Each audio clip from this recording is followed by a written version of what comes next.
এই আধুনিক সময়ে এসেও যে এদেশের অসংখ্য মানুষ পলিথিনের ঘরে ঘুমায় আমরা হয়তো অনেকেই জানি না। পলিথিনের ঘরে বসবাসকারী এই মানুষগুলোকে আবিষ্কার করে আপনাদের মতো আমরাও বিস্মিত হয়েছিলাম।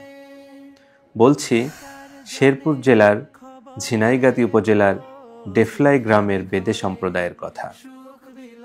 শোনা যায় প্রায় 2 যুগ আগে দেশের বিভিন্ন স্থান থেকে অর্ধশতাধিক বেদে এখানে এসে বসবাস শুরু করেছিল। তারপর শুরু হয়েছিল তাদের একতাবদ্ধ সংগ্রামী জীবন।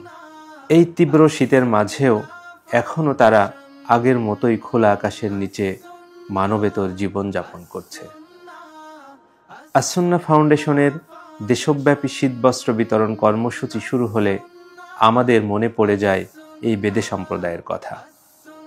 শীতার্ত এই জনগোষ্ঠীর শীত নিবারণের জন্য বেদে পল্লীতে নির্ধারণ করা হয় একটি শীতবস্ত্র বিতরণ কেন্দ্র।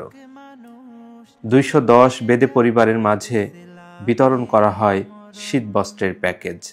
প্রত্যেক প্যাকেজে ছিল একটি কম্বল, একটি শাল ও একটি শীতের টুপি। আশুক মানুষ ডেকে যাব ইসলামে আমরণ, ভুল বিদাত করে দিয়ে দূর, শিরিক বিহীন চাই মানের নূর, করব প্রচার।